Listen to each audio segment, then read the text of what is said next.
Allahu liman hamidah. Barunya aku letak balik pula daripada yang pertama tadi.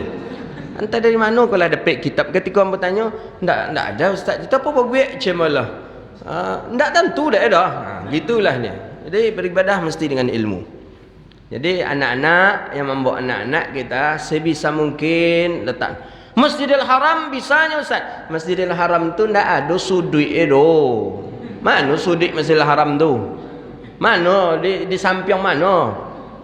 Masjid Nabawi mana? Masjid Nabawi ni jauh sana. Maka wajarlah anak-anak. Tapi kalau masjid awak kan nampaknya sudut-sudut, apa salah letak nak jadi sudut-sudut itu? Pokoknya mau nak ni menegur orang, negur lo ceramah galah kini lain. Itu dia. Jadi kalau anda protes ni hadis, tengokkan hadis ni gini. Qala hadis berikutnya.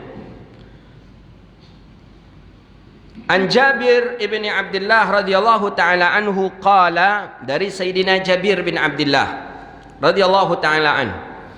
Jabir bin Abdullah radhiyallahu taala anhu qala, Jabir sudah kita baca biografi Jabir di pertemuan yang lalu. Jabir ni orang yang paling banyak menengok mukjizat Nabi sallallahu alaihi wasallam. Apa kata Sayyidina Jabir? Naha Rasulullah sallallahu alaihi wasallam anis salati fis sarawil. Nabi melarang seseorang salat memakai celana. Sarawil. Sarawil tu bahasa Arab, kalau bahasa awaknya sarawa. Jadi sarawa tu dari bahasa Arab itu, cuma hilang lam. Sarawil, sarawa. Itu dia. Jadi bahasa Minang Sarawa itu bahasa Arab tu sarawil, sarawa. Apa maksud hadis ini? Maksud hadis ini, kalau laki-laki dilarang ia salat dengan memakai satu pakaian saja. Awak laki-laki nak boleh pakai cik pakaian saja, nak boleh salat. Sudah awak mandi, pakai anduk. Sudah pakai anduk, awak salin jo kain sarung. Cik kain sarung aja nyo, salat awak nak boleh. Sebagaimana perempuan juga tak boleh ia salat dengan dua pakaian saja. Padusi nak boleh salat dengan dua pakaian saja. Mana dua pakaian? Kain sarung, ciek, walaupun dia tutup dada. Kemudiannya pakai mukena. Tidak ada lagi pakaian yang menempel di tubuhnya kecuali dua pakaian itu saja. Maka perempuan tadi salatnya tidak sah. Ya kecuali kalau darurat, ya darurat beda lagi. Di ladang apa tu lain. Ini bukan darurat ini. Ibu-ibu biasanya tu, ibu-ibu biasanya siap mandi segar rasanya. Alun berpakai yang dalam cik je ledoh. Pakai kain sarung, naikkan ke atas, tutup bagian dado. Pakai mukena, dua pakaian saja. Langsung salat, tak boleh. Sebagaimana laki-laki tidak boleh ia salat memakai satu pakaian, begitu juga dengan perempuan salat memakai dua pakaian tak boleh. Jadi mesti harus lebih satu pakaian. Apa umpama kita pakai singletnya kah, tank topnya kah, apakah, pokoknya harus ada lebih dari dua pakaian bagi perempuan, lebih dari satu pakaian bagi laki-laki. Walaupun pakai gamis ustaz, walaupun pakai gamis, laki-laki pakai gamis, siap semayang, siap mandi, langsung pakai gamis, indak pakai celana dalam, indak pakai singlet, langsung aja pakai gamis. Oh, kan pakai sunnah tu, pakai gamis ni tu. Tapi cik gamis tu aja tetap kena di hadis ni, tak bisa. Mungkin pakai gamis cik, mungkinnya pakai selendang, berartilah dua pakaiannya boleh ya salat. Atau mungkinnya pakai cik gamis, atau nya pakai mungkin apa lagi umpamanya, nya pakai sorban, walaupun di dalam tu kosong saja sah. Pokoknya yang tidak kalau satu pakaian. Gitu. Lagi faham ibu-ibu? Kalau lah minta buat taubat salah ke Allah Taala, esok jenis ulang ni. Tu malai mengaji ustaz kau nyelai je salah awak. Cejen yang sabit dulu ustaz tu tadi le Tuhan je kan taruh isi awak buat tu ni. Ya nak elok tu nak mengaji. Hadis berikutnya, hadis yang keempat. Wa an Ibni Umar radhiyallahu anhum wa Abi Hurairah radhiyallahu taala anhum qala. Hadis ini sahih muttafaqun alaih. Naha Rasulullah anil wisal. Nabi melarang seseorang puasa wisal. Apa puasa wisal? Sahur dan berbukanya satu. Di situnya sahur, di situnya berbuka, di situnya sahur. Tu puasa wisal namanya tu. Haram tu tak boleh. Faham maksudnya? Umpama berbuka jam 8, jam 6 lewat 9 balik. Ketika berbuka, langsungnya berbuka, kurma, air, langsungnya makan sahur. Setelah itu langsungnya membaca nawaitu shauma ghadin an adai fardhi syahri ramadhana hazizan lillahi ta'ala. Ndak adanya makan le dah. Ndak adanya minum, ndak adanya apa-apa le dah. Bilanya makan minum pas ketika berbuka besok pula. Puasa apa namanya tu? Puasa wisal. Nabi melarang seseorang puasa wisal. Bukan risal tu beda pula tu. Wisal. Hadis berikutnya. Kalau banyak jadual patang bisa khatamkan kitab.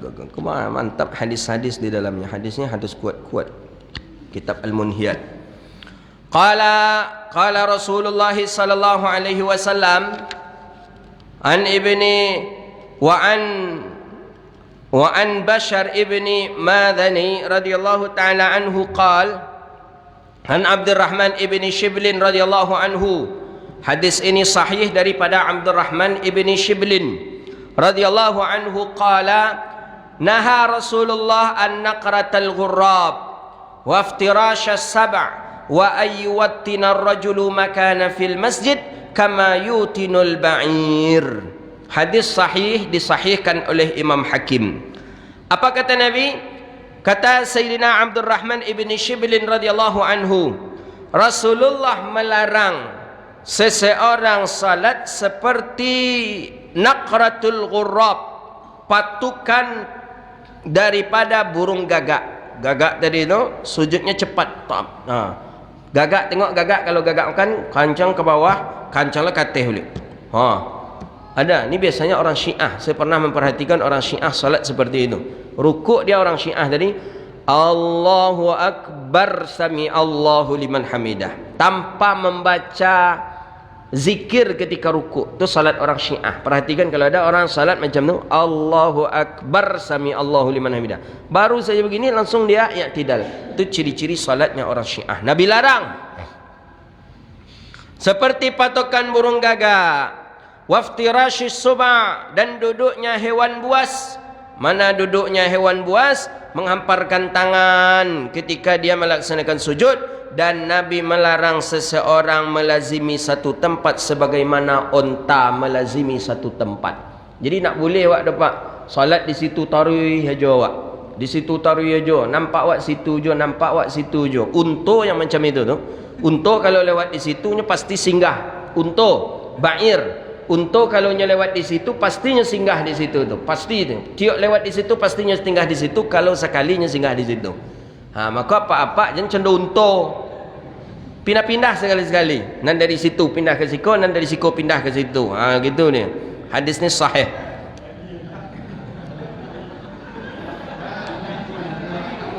Banyak nanti singwang tu kan malih buat mengaji ke kadang. Pak-pak nan sebelah kiri yang bo di situ tarik aja nampak 800 tahun bo. 800 tahun dah mau mengaji di muhajir dengan situ tarik. Besok itu taruh saya menyaksikan nampak semayang nanti kau nak pernah menyaksikan nampak semayang dan tampik sikungun. Jadi nak boleh kata Rasulullah, ayyutina rajulu makan fil masjid kama yutinul ba'ir. Tak boleh seseorang melazimi satu tempat untuk melaksanakan salat sebagaimana onta yang melazimi akan satu tempat. Untuk kalaulah sekali berhenti di situ, tiok lewat di situnya berhenti situ. Merhentinya di situ tunto itu. Memang menurut inya tampek tu tampek apa betul lah gitu. Maka sekali-sekali solat buat di sudut itu, solat buat di belakang dulu, solat sunat baru buat ke muka. Begitu. Boleh. Tapi kalau di situ tadi aja tak boleh. Saya perhatikan Syekh saya, Syekh Abdullah Ahmad Hajin, Syekh Nuruddin gitu juga. Kadang mengajinya di rumah, dalam rumah. Tiba-tiba kami diajak mengaji, awak ngaji di teras rumah mengaji. Kadanglah tiba di teras rumah mengaji, awak cari tampek, cari pula tampek. Kadang sekali kami ke pantai pergi mengaji. Jadi begitu beliau merubahnya lah. Kadang di ruang tamu beliau, kadang di apa. Pokoknya berbeza-beza tempat. Tak boleh melizimi akan satu tempat saja. Begitu dia. Kau nak mau nak mengecek model unta kau Pak Nabi mengecek jangan berang pula. Kasar ustaz ke ceramahannya. Ndak ambo dah aku Nabi jalih di siku hadisnya sahih. Kama yuwattina ar-rajulu makana fil masjid kama yutinul ba'ir. Sebagaimana yang melazimi tempat itu adalah ba'ir onta, maka kita tidak dianjurkan untuk melazimkan tempat. Illa, ada pengecualiannya. Yang boleh melazimkan tempat itu al-ulama'i wal mufti, ulama dan mufti. Kenapa? Makam dia adalah tempat yang berada di belakang imam. Jadi kita khususkan di belakang imam untuk orang tu berdua, boleh. Itu saja yang dibolehkan, istisna pengecualiannya. Selain daripada itu tidak boleh. Qala, hadis berikutnya. Naha Rasulullah sallallahu alaihi wasallam, hadis daripada Buraidah radhiyallahu anhu. Hadisnya sahih Imam Hakim. Naha Rasulullah sallallahu alaihi wasallam ay yaq'uda ar-rajulu baina adh-dhilli wasyams. Nabi melarang seseorang duduk di antara zil, bayang-bayangan, dan cahaya matahari. Jadi umpamanya antara bayang-bayang dan cahaya matahari, ada bangunan umpamanya, atau ada pohon. Pohon ni pohon. Di sini cahaya, ni pohon. Pas di situ, pas awak di tengah-tengah antara dua tu tak boleh duduk di situ. Dilarang kita duduk di situ oleh Rasulullah sallallahu alaihi wasallam. Jadi separo bertaduh, separo kana yange. Dilarang oleh Nabi, tak boleh. Ayyaquda rajula, bahwa duduk seseorang di antara bayang-bayangan, naungan, kemudian antara cahaya panas. Jadi kepala waktu itu tawalah dua tu. Cik utaknya agak kalam aja, dan cik ko agak tarang. Maka dilarang oleh Nabi sallallahu alaihi wasallam dalam hadis sahih. Hadis berikutnya. Awak nak ada pertemuan dalam Ramadan ada kan? Ikut terakhir kan? Ada sekali lagi. Bila? Oh, Ahad terakhir ya, menjelang raya. Oh, ya Pak Junaidi kau tekan aja dia awak, kau lupa yang tadi. Hadis sahih Imam Tirmizi dan Imam Hakim. Abi Daud, Imam Tirmizi, Imam Hakim dalam Mustadraknya. Hadis Jabir bin Abdullah. Hadisnya juga sahih. Naha Rasulullah ayyata'ata sayfa maslula. Ketika kita punya alat, awak punya parang, kita punya pisau, ada adab-adab cara menyerahkan pisau tadi kepada orang. Apa? Dilarang oleh Rasulullah. Hadisnya ni sahih ni. Nabi melarang seseorang ayyata'ata masayfan maslula. Nabi melarang seseorang memberikan pedang dalam keadaan terhunus. Maksudnya ujungnya tadi tu agen ke orang. Tu nak boleh tu dah. Dilarang oleh Nabi sallallahu alaihi wasallam. Nak ada nan contoh mau pisau dawak nak ya. Kita contohkanlah. Kau juang pisau tadi. Cara menyerahkan pisau ke orang, wak serahkan modeko ke orang. Hulunya wak pegang, gagangnya tu kita pegang, pisaunya kau wak agen ke orang, menyerahkan ke orang. Tak boleh, Nabi melarang. Jadi kalau ingin menyerahkan pisau, biarlah ujungnya tu arah ke kita. Pegangannya tu biar orang memecik. Mudah itu adab menyerahkan pisau kepada orang. Nabi larang ni. Nabi melarang seseorang menghunuskan pedang, menghunuskan pisau, memberikan kepada saudaranya. Caranya macam tu tadilah tu. Kecuali dalam keadaan terbungkus. Maksudnya pisau tadi dalam sarangnya, umpamanya ada sarangnya, itu tak apa-apa. Tapi kalau tak bersarang, tetap gagangnya tadi berikan kepada orang, biar kita hulunya saja. Awalau kana lil hayawan, walaupun awak untuk hewan, tak boleh.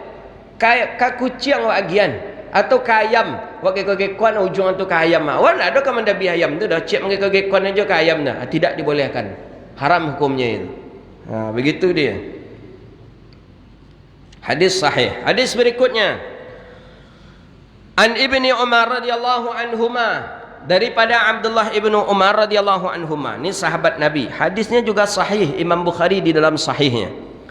Abdullah ibni Umar radhiyallahu anhuma. Abdullah ibnu Umar. Kenal kita siapa Abdullah ibnu Umar? Sahabat yang paling dekat dengan Nabi.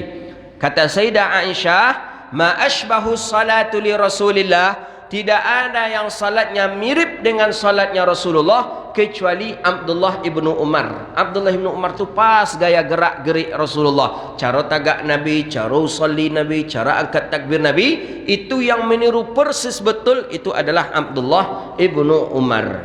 Dia memang meniru Nabi betul. Cara senyum Nabi ditirunya, cara berjalan Nabi ditirunya, sampai gaya sikit rambut Nabi pun ditiru oleh Abdullah ibnu Umar. Suatu ketika Abdullah ibnu Umar bawa rombongan dari Madinah berangkat haji pergi ke Makkah. Jadi tiba ada 40 rombongan dengan 40 kuda ketika itu. Jadi ketika itu Abdullah ibnu Umar di muka. Kata Abdullah ibnu Umar, intazir, tunggu sebentar, kata Abdullah ibnu Umar. Abdullah ibnu Umar turun dari tunggangan kudanya. Abdullah ibnu Umar berjalan jauh berjalan. Setelahnya jauh berjalan, inyo balik lagi. Lah selesai di situ inyo pulang, inyo balik ke tape untuk ke tape kudonya tadi. Kecik Abdullah ibnu Umar, tahu nak kalian mengapa dan berhenti? Kecik Abdullah ibnu Umar. Kecik sahabat yang lain, indah. Mengapa ya Umar? Kecik Abdullah ibnu Umar, aku ingin memberitahu kalian bahawa Nabi Muhammad sallallahu alaihi wasallam setiap lewat di sini, Nabi meletakkan kudanya di sini dan Nabi pipis di sana. Jadi kecik sahabat, jadi kami mandangan angku sebentar, aku pergi mengawani angku pergi ke Jamban kau kecik. Ayo Cik Umar. Nah, sampai tempat buang pipis pun, buang hajat pun dia tiru tempat Rasulullah sallallahu alaihi wasallam. Ingat kita kisah dia pergi dengan Nabi sallallahu alaihi wasallam. Ada pohon ranting, pohon yang tumbang itu ke jalan, rantingnya agak ke jalan. Abdullah ibnu Umar nampak Nabi. Nabi lewat di situ, Nabi rendahkan kepalanya karena takut nyangkut daripada sorbannya Nabi sallallahu alaihi wasallam, takut nyangkut sorban Nabi. Suatu ketika Abdullah ibnu Umar, Nabi sudah meninggal dunia. Nabi sudah meninggal dunia dan Abdullah ibnu Umar lewat di tempat itu. Ranting pun tak ada lagi. Tetap dia menundukkan kepalanya karena mahabbah, cinta kepada Rasulullah. Padahal ranting tak ada lagi. Ketika lewat di situ tetap dia tundukkan kepalanya. Ketika dia menundukkan kepalanya, lewatlah panah yang begitu kencang. Anak panah yang begitu kencang, pas dia menundukkan kepala lewat panah. Rupanya ada orang yang latihan memanah dari arah sebelah sana, memanah. Begitu dia. Jadi sunnah Nabi walaupun kecil jangan kita remehkan. Akan membawa manfaat kepada kita. Itu kecintaannya Abdurrahman, kecintaannya Abdullah ibnu Umar kepada Rasulullah sehingga dia terselamatkan. Kalau nyelurui saja pas kepala tadi kena panah. Qala, apa kata Sayyidina Abdullah ibn Umar radhiyallahu taala anhu, hadis di dalam sahih Imam Bukhari. Naha Rasulullah sallallahu alaihi wasallam ayyuqama ar-rajulu fi maq'adihi wa jalasa fihi al-akhar. Kau hati-hati Pak, hati-hati betul. Apa? Nabi melarang seseorang mendirikan saudaranya, ada kawan awak lah duduk. Wak suruh kawan awak kau tagak dan wak dudukkan orang lain di situ. Tu tak boleh, haram hukumnya ini. Kawan lah duduk tu, lama duduk kalau bahasa kini lah PW kecil kan. Lah sero duduknya di situ, lama duduknya di situ, tiba awak kecil awak tagak langkulah tu ada apa tu ke duduk dia lah apa orang tu ke duduk tagak. Tak boleh, haram hukumnya. Nabi melarang seseorang mendirikan saudaranya dan menyuruh orang lain untuk duduk di tempat itu tu. Tak boleh Pak, haram hukumnya. Apalagi kalau sudah duduk di hidangan. Di hidangan, orang dah duduk, hidangan kau lama, kau lah jale kau kambiang sambanya kau. Disuruh pindah ke Teluk Puyuh, mana orang? Terketik hati orang lain tu situ-situlah jika kau orang-orang apa-apa sekanya situ. Tak boleh. Tak boleh sama sekali. Ambolah pernah sekali kanai di apa kau? Pernah mau sekali kanai. Jadi kata panitia, ustaz di sini duduk ustaz. Ustaz menemani, ada salah seorang pejabat, ustaz di sini duduk ustaz. Okey, lah duduk Wak. Karena memang ada tertulis di situ tu, di kursi tu penceramahnya. Wak penceramah duduk di situ. Ketika mau duduk itu tu tiba lagi protokol yang baru, keceknya ustaz sebelah sana Pak keceknya lah. Oh, pantang awak digikon kau jam bermula. Tak ada leh. Ceramah tu mau baca cik hadis kau je mau bacanya. Apa buah hajar tadi ya. Pokoknya kalau awak sedang di atas tu awak nembagaan mana tentu dah awak. Nyundang tak nyundang lah tu terserah inyo lah. Tak ada leh. Kalian pekerjaan kalian ni pekerjaan terlarang. Haram kata saya. Memuliakan tamu itu hukumnya wajib. Nabi pantang Rasulullah, Nabi melarang seseorang untuk memindahkan saudaranya duduk ke tempat yang lain dan mendudukkan orang di tempat itu. Zalim kata saya. Saya bilang seperti itu. Saya bacakan hadis ni. Saya kupas satu hadis ini. Jadi tidak boleh. Kalau akan menyuruh orang berangkat, kalau ingin memindahkan orang sebelum orang duduk. Sebelum orang tu duduk, pak situ, pak gitu, pak situ, pak gitu. Jangan kalau orang lah duduk kita alihkan, tak boleh. Begitu dia. Memang dia sampai gini nak teluk orang tu mengundang ambulan. Karajo apa karajo? Nya mengundang ustaz tu, ustaznya apa-apaan pula dah. Hadis berikutnya qala wa an Yusafir wa an qala wa an Jabir wa an Ibni Umar radhiyallahu anhu anin Nabi sallallahu alaihi wasallam, hadis sahih Imam Daruqutni, Imam Abi Daud. Naha Rasulullah ayyusafira bil Qur'ani ila ardil udub. Nabi melarang seseorang membawa Al-Quran ke negeri musuh. Sampai musuh saja banyak. Israel. Umpamanya awak mencik Quran, jangan wabuk Quran awak ke situ lagi. Mereka hinakan nanti, mereka kotori nanti Quran kita. Di asbabnya kita sehingga mereka meremehkan Quran kita. Maka lebih elok letakkan sajalah Quran kita di rumah, barulah kita berangkat pergi. Jangan kita bawa Quran ke kampung mereka. Hadis ini sahih. Ini sebagai jawaban dalil. Bolehkah kita memberikan Quran kepada orang non muslim? Tidak. Ini ada baru-baru ini yang bertanya ke saya, Ustaz, dakwah kami dakwah perdamaian Ustaz. Mereka berikan kami Alkitab Injil, mereka berikan kami Injil, agak 5 buah Injil kami bagi-bagikan ke jemaah, dan kami pun berikan mereka Al-Quran, agak 5 Al-Quran kami bagi-bagikan ke mereka. Kau jawaban hadis. Untuk apa dia Quran awak? Kalau ingin membaca, masuk Islam dulu. Belajar tentang Islam. Payah baca Quran tu, Pak. Alif luruh itu aja lah bingungnya tu. Bertitik lagi, 2 ada titik, ada sa titiknya. Jadi tak bisa kita meremehkan Quran. Tak boleh kata Nabi. Jangan kalian membawa Quran ke tempat musuh, ke kampung musuh, karena mereka akan menyepelekan daripada Quran kita. Hadis terakhir, wa an Abdullah bin Abbas radhiyallahu taala an, dari Abdullah bin Abbas radhiyallahu anhuma qala, kata Nabi sallallahu alaihi wasallam, kata Sayyidina Abdullah bin Abbas, hadis ni hasan, hadis di dalam Sunan Ibnu Majah. Naha Rasulullah sallallahu alaihi wasallam ayyusalliya khalfal mutahaddits wal naim. Nabi melarang seseorang salat di belakang orang yang sedang berbicara dan orang yang sedang tidur. Di muka awak ada apa-apa sedang mengecek-ngecek, awak semayang di belakangnya. Jan, Nabi larang itu tu. Nabi larang. Ya. Dia apa dia Nabi larang? Takut awak beko soto pula awak mengikutan kecek inyo beko. Lupanya umpama salah seorang kau bercerita, aduh siapa tu, siapa nama yang kapatang tu aja. Awak sedang semayang, tentu awak nama si Ali mana ke awak lah. Kan bahaya itu tu. Soto pula awak menunjuk anak beko. Soto pula awak menunjuk maingit anja beko, kan bahaya tu. Au naim, atau muka orang yang lolok, tak boleh. Orang tidur di muka awak salat di situ. Tak, jangan. Dilarang oleh Rasulullah kita salat di belakang orang yang berbicara, mengobrol, dan di belakangnya orang yang tidur. Orang lolok awak di situ salat, tidak boleh. Tak boleh. Ya, dilarang oleh Rasulullah SAW. Hadisnya kuat, hasan, di dalam Sunan Ibnu Majah. Hadza wabillahi at-taufiq, wallahu a'lam bishawab. Ada pertanyaan silakan. Ya.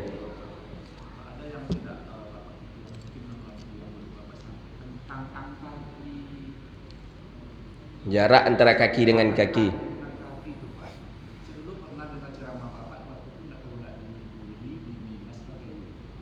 Shibran atau shibraini, 2 jengkal.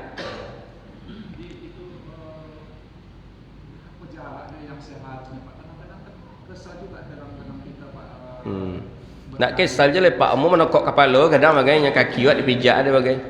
Dalam kaedah, dalam fiqih itu jarak antara kaki dengan kaki shibran atau shibraini. Dalam fiqih disebutkan itu ukuran Nabi antara kaki Nabi yang kanan dengan yang kiri shibran atau shibraini. Shibran itu 1 jengkal.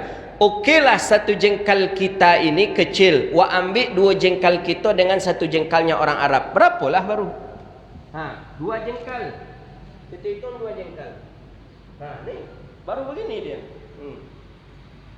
Ini dia. Tapi dalam fikih tidak boleh kurang daripada 4 jari. Kalaupun awak ingin lebih dekat boleh, tak apa-apa, tapi jangan sampai kurang dari 4 jari. Model ikut mana tak boleh. Kurang dari 4 jari tak boleh. Tapi kalau shibran, ambil shibran sejengkal. Ambil 1 jengkal setengah lah umpamanya. Itulah. Itu yang biasa. Yang lebih sederhana lagi, di mana munqibih, di mana bahu kita, di situlah kaki awak. Bahu awak di siku kaki kan cocok. Tapi bermasalah ketika lain kaki, lain bahu. Bahu di siku, kaki siku lain dong. Kaki siku kan lain itu. Itu yang bermasalah ini. Jadi tempat berdiri itu sederhana. Nabi itu salat indah. Sahabat mengatakan, idza ra'a Nabi sallallahu alaihi wasallam sal. Ketika kita melihat Nabi salat, keinginan kita untuk salat langsung ada karena indah. Ancak, mereka ancak 4 apa? Sembayang apul, sembayang. Ada. Jadi sederhana. Nabi sederhana. Mestikah harus kita memijak kaki orang terlebih dahulu? Tak boleh. Tak boleh. Ada mahasiswa kita diumin, "Nyuk aja kaki utara." Kamu pernah ingat kan? Kamu termasuk orang yang malih kakimu mensentuhnya orang. Mungkin apa-apa aduh jo mah. Jangankan je orang lain, je orang rumah wak sini ni kadang sentuh kaki wak adanya. Kena kau ketea jawab kan? Sedala elok tu mak. Situlah cak nak niok lah. Apalagi orang orang tu ni kajar kaki wak dia kajar orang. Lah payah Assalamualaikum. Payah. Jadi memang tak khusyuk semayang modelnya. Dah buat pi ketika itu. Lepayah mahasiswa aku mengajar lah mudiku ni. Lepayah. Kaki korupuk lepayah ketika korupuk terpasuk mengalah dia. Jadi aku memang mau ulang ketika tu. Mati yang semua dia. Sudah tu mau tanya dia. Ang kuliah di mana? Ang kuliah di Winipak. Jurusan apa? Rupanya jurusannya jurusan umum, tak jurusan agama. Tak batu semayang tu di mana belajar fikih cuma. Di masjid tu aja. Tu kan? Masjid tu aja. Tak batu belajar yang baik kata saya. Jarak antara kaki dengan kaki itu seperti itu. Di Tapung Pak, pernah kejadian Pak. Cerita fakta. Apa-apa orang tua kau semayangnya khusyuk tu harus diingat. Macam mana lah payah dia khusyuk. Allahu Akbar, hati-hati ya Pak tadi. Memang betul-betul khusyuk pada Pak tadi. Pak dah tua Pak tadi. Cerita fakta. Ibu anak-anak dari Majal, anak-anak muda telah menikah. Datang ya. Anak-anak yang baru hijrah ke kan, yang janggut-janggut baru tumbuh Pak. Tu nya sasak Pak kata dia. Berkajar kaki apa? Nya menurut inya sab yang rapat itu ketika kaki masuk dia kaki. Yang kajar apa? Kau termasuk orang yang malih bersebut kaki orang. Lah payah Pak, kau kajarnya lah payah Pak, kajar. Nama orang gaib Pak, payah emosi Pak. Nyupi jak pergi pajak ngom sama ya Pak. Tapung tu. Ambo 2 hari setelah kejadian tu ambo ceramah di Tampek tu. Orang tu bercerita, "Ayo tu Pak cancak tu macam mana?" Tak boleh. Hilang khusyuk orang dah gara-gara awak. Hilang khusyuk. Orang mencari kekhusyukan dalam salat. Terganggu khusyuk orang dah awak, kamu dosa awak jadinya tu. Begitu dia. Ada yang lain?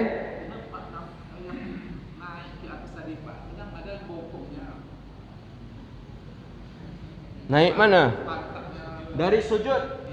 Naik dari sujud itu sebagaimana hadis dalam Sunan At-Tirmizi.